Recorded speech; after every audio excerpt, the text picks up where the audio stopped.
Choice is the ability to pick between different options or actions. It means having some control over what we do and deciding based on what we feel, think, or need. When faced with adversity, there are some things that are out of our control, but there will always be opportunities when we can exercise choice. Hello, everyone. Shabbat Shalom.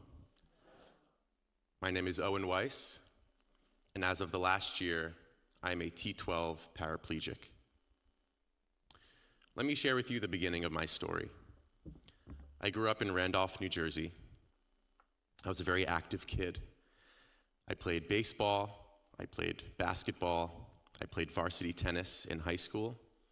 I played UTR and USTA tournaments outside of high school every weekend, and I was working towards getting a national rating. I played in college my first year before the COVID outbreak, and I absolutely was head over heels with playing tennis. Outside of playing sports, I loved acting and music. I played Shrek in Shrek the Musical at my high school, probably my biggest accomplishment. And I graduated high school and I went to Towson University in Baltimore, Maryland, where I majored in psychology and minored in deaf studies. I joined a fraternity. I was meeting new friends.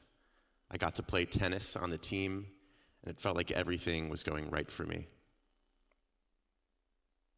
Then my life changed forever. In the summer of 2022, my family took a trip to Mexico.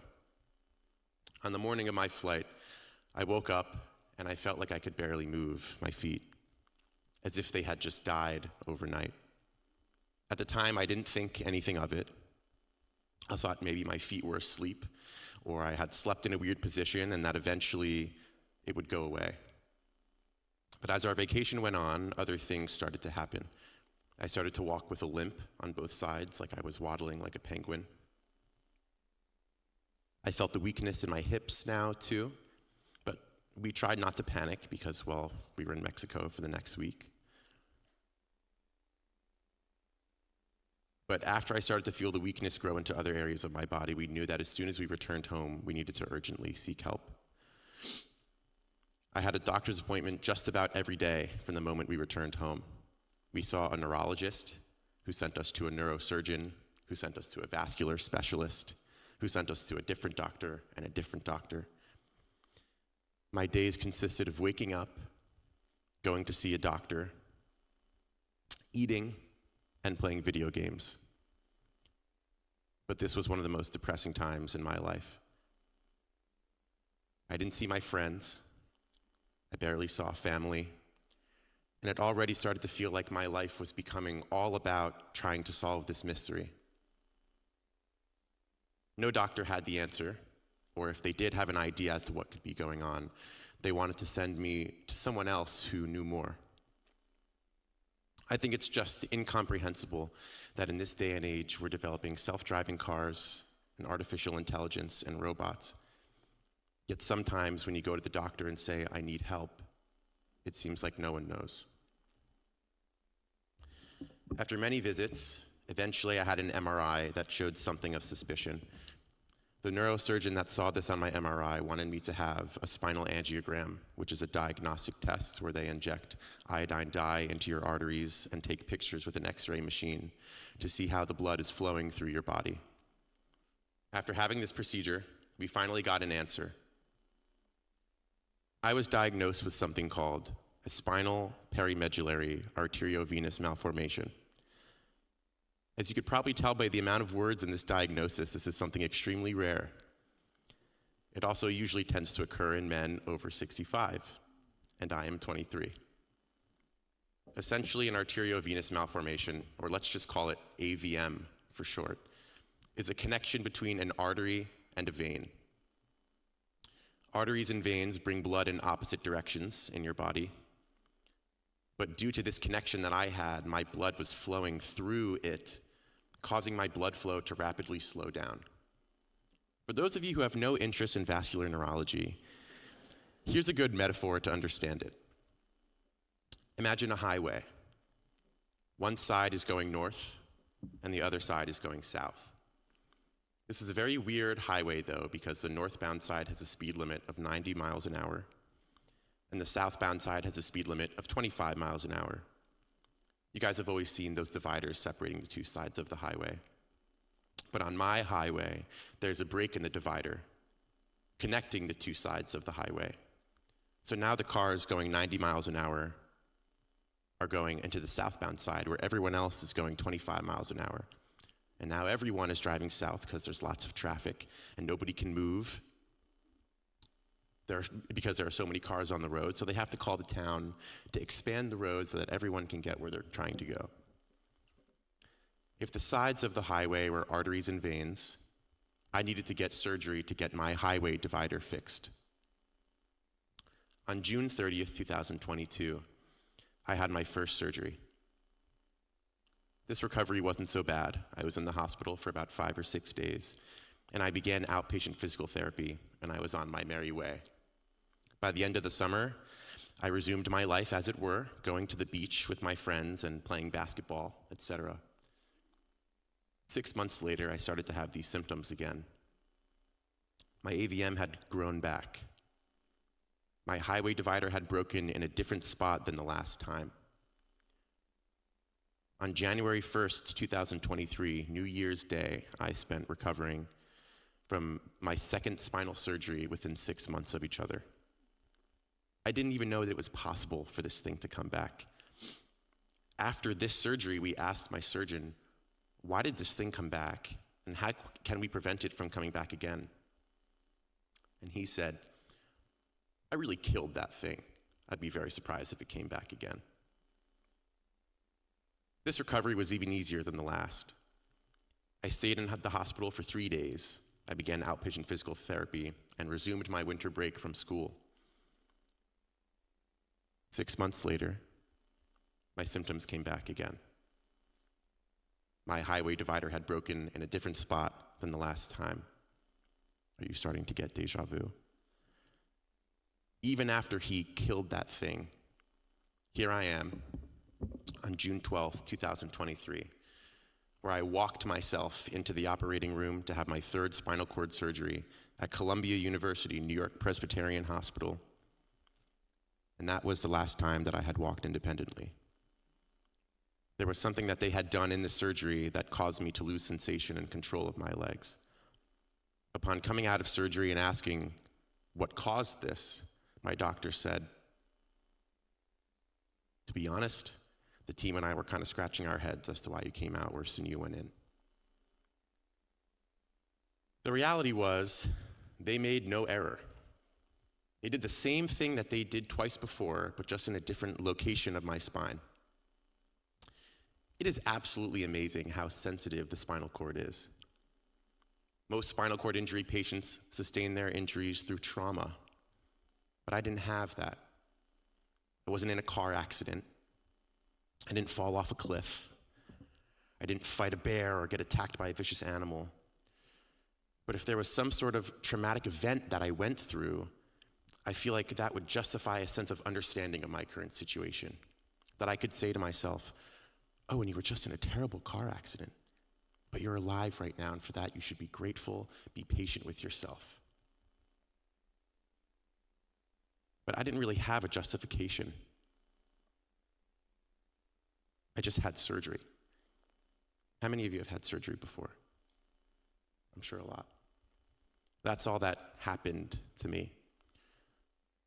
For about 2 weeks, I tried to be as patient as possible. I had no idea whether or not this would be a permanent issue, and neither did any of my doctors. I had zero information to use as justification or to cope. I had hoped that maybe my body might just be in shock and that miraculously, one day after surgery, my legs would go back to normal. I thought maybe they were just asleep and had to be woken up. I was kind of grasping at straws. I had no clue what was going to happen with my body, and the doctors weren't sure either. My mom and I had this inside joke going since I was in the hospital. Sorry, one sec.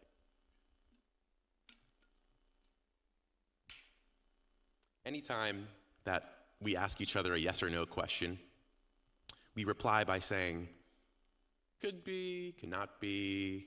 It's really impossible to know. And that's because every time we asked a doctor a question like, do you think I might be able to walk again? That was the answer that they gave us. Could be, but could also not be. We don't really know. So let's review. I woke up from surgery. I cannot move my legs. I was not in an accident. I was not in a brawl. I have no reason to justify my deficits, and I have no answers. As time went on and I was going through therapy, I wasn't really getting the results that I was expecting. But what I was expecting was to soon be able to jump up out of bed and go for a run, or play a full tennis match, or be a part of a Broadway show. This started the hardest and most depressing phase of my life. I do not want this. I did not ask for this. And I do not deserve this. I was cursing God. I was cursing my surgeon. I thought that he had messed me up, that it was his fault. I was extremely angry at the world, at my family, at my dog, or anyone who looked me in the eye. I could not put on clothes for myself. I could not brush my teeth for myself. I could not shower for myself. I could not cook for myself. I felt useless. And the worst part was I could not leave. I was stuck in my home. I was 22. At 18, we get mad at our parents for trying to help us because it's our job. We don't want to feel babied. We don't want to feel like we're being told what to do. We want to feel independent and autonomous because it's in our wiring. It's in our instinct. This is when our autopilot says it's time to leave the nest. But for me, not only could I not leave the nest, but I was still being baby bird fed. I felt useless, I felt unable, and I completely and utterly felt I am a rag doll. During this low of lows, I remembered a conversation that I had with my grandma in the hospital. She called me one day as I was lying there in my hospital bed, and she said, "Hey, honey, how you doing there?" And I told her that I was miserable, that I hated here, and that I wanted to leave, that I hate everyone and everything, and I could barely take it anymore. She regretted asking how I was doing. She asked me, "Do you think you can just hang in there a little longer?" I said, "Grandma, I don't really think I have a choice." And she said, "Oh, and you always have a choice, if you know what I mean." Whether or not she meant the darkest thing possible that you're thinking of, I could have rolled over and been consumed by this. I could give up all my motivation for doing the things that I love. I can never leave my house, and I can just survive without living. This is my truth. I do have a choice. It's just not the choice that I wanted to have. I wanted to choose to walk again. I wanted to choose to play tennis, and I wanted to choose to be in musicals and be on stage. But I took control of my life again. This could apply to many parts of life. We cannot control the things that happen to us. We can only control how we react to what happens to us. I was an average college student. In my mind, my self-concept said, I'm not a disabled person. I'm not a wheelchair user. I'm an athlete, and I'm an actor, and I'm involved. This is the hardest thing that I've ever done. Accept something that doesn't feel true.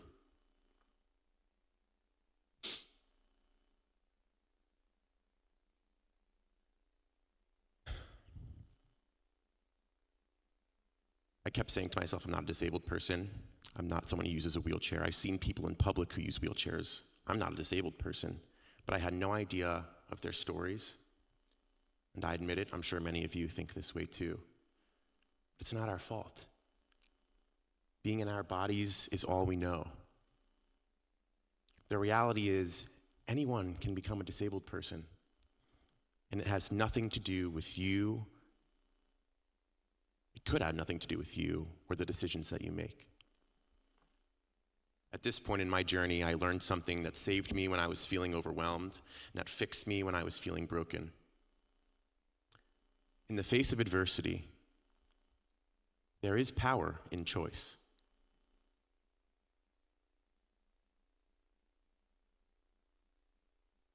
I found that I had three choices that I always had available to me when it felt like I had no power. And here they are. Choice number one. Am I going to accept, or am I going to resist? I've often found myself thinking things like, if I didn't have this stupid surgery, I could be playing tennis right now. If I didn't have this surgery, I could be on stage again. If I didn't have to use a wheelchair, nobody would be looking at me funny in public. And what I've learned was, if my grandma had wheels, she'd be a wagon.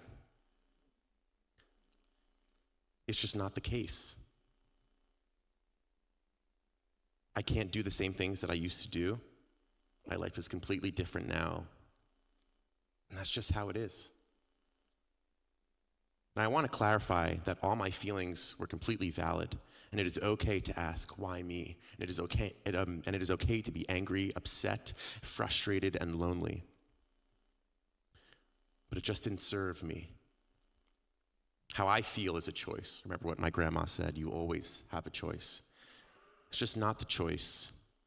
It's just not always the choice that you'd like to have. Now I'd like to introduce choice number two. Am I going to rise, or am I going to rest? I've always had a hard time doing my physical therapy. 3 days a week for the past year and a half, I go to physical therapy. And when I first started going, I was not able to go without kicking and screaming and crying like a toddler throwing a fit. Now, hate is a strong word, and that's why I will use it. I hate physical therapy. We got some people who agree. But I love exercising and I love playing sports, but I'd much rather go to the gym. But physical therapy, in my case, is not just like going to the gym. It's like being waterboarded at the gym. It is torture. Everyone knows that bicep curls are a pretty common exercise to work out your biceps. But for thought, how would you even strengthen that muscle if you can't even do that motion? How many of you can do a backflip? Okay, and for those of you who can't, why not?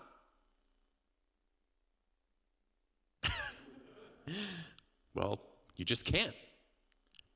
Some of you in your life may be able to learn and to practice and may be able to do a backflip in your life, but some of you just aren't coordinated. Some of you don't have the balance to do that. Some of you don't have the strength. But when I was going to physical therapy, I was forced to try and do things that I didn't feel that I could do. And that's exactly what it's like. Now, at this point, I can walk with crutches. To be honest, I might not even need the wheelchair. It's kind of just a tool for me for independence. But I should be walking every single day. I should be going for a walk around my block every day after work. But I hate it. Not only does it take time out of my day the same way that it would take time out of your day, but it also hurts. It makes me feel unsteady, like I could fall. And it reminds me that I can't really walk anymore or do the things that I want to do. I started to think I may never get better. And I lost my place. I started to think I may never get better. Doctors say they don't know. My progress in PT has been slow. The answer truly is could be, cannot be. It's really impossible to know. So I thought, maybe I'll just be like this. I'll accept this. I'm fine with being in a wheelchair forever. I mean, I'm already doing it. I thought, why should I have to work out more than anyone else has to work out? Everyone should go to the gym because, well, it's good for you. It has many physiological benefits and it makes you stronger. But you know how many people don't go to the gym? How many of you go to the gym and work out? Okay, now keep your hands up, but just give me a wink if you're lying and I won't tell anyone. Okay. The truth is, I do have to go more than other people. Because if I don't go, I might get worse. And that's just how it is. Am I going to accept or am I going to resist? Am I going to rise or am I going to rest? These two are very similar, but what makes them different? I'd like to open this up for a short discussion, or if people have an idea. Am I going to am I going to accept or am I going to resist? And am I going to rise or am I going to rest? They're similar, but what makes them different? Yeah.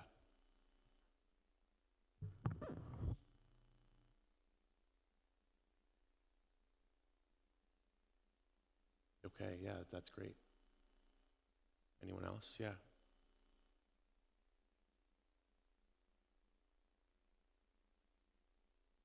Acceptance and resistance are internal, and rising and resting are more actions that you have to take as a result of what you decide. Yeah, it's beautiful. For me, thank you very much. Oh, do you want to share as well? Go ahead. Yeah, acceptance is similar to what you said. Acceptance is an awareness of your situation. And what was the other side? Rise versus rest. Rise is doing something about it. Right. Thank you, guys. For me, accept versus resist is a feeling or an awareness of how I'm feeling. When I think about rise versus rest, I relate it to an action. Am I going to take the action that's in alignment with my intention? Thank you, by the way. I want to get better. Am I going to get up and walk? I think you can have one without the other. I can choose accept and choose to rest. I almost did that. I can accept that I'm a disabled wheelchair user now, and I can choose to rest and sit in my chair all day and never try to walk again. Am I going to accept or am I going to resist? And am I going to rise or am I going to rest? Finally, choice number 3. This is my favorite. Am I going to do this again tomorrow?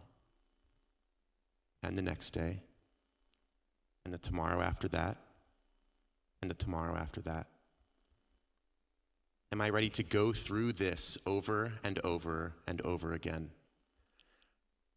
These choices are not just ones that I make once and then I'm free to go. I'm good to go, free sailing. I make these choices every day. Some days I choose to resist, and that's okay. Some days I choose to rest, and that's okay. But every day I wake up and I make a choice. For me, it was extremely easy to be strong.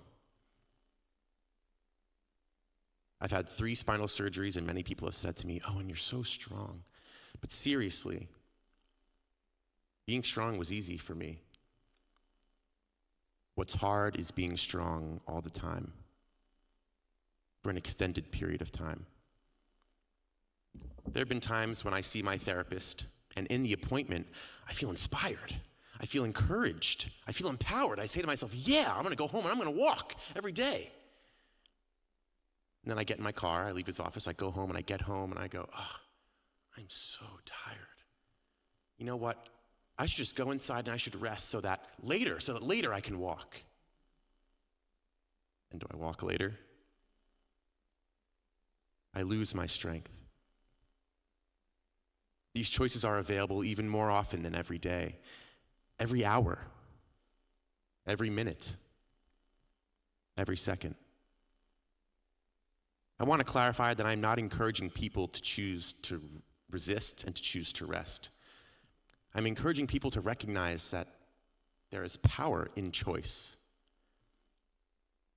I choose to not let my spinal cord injury get in the way of doing the things that I live for.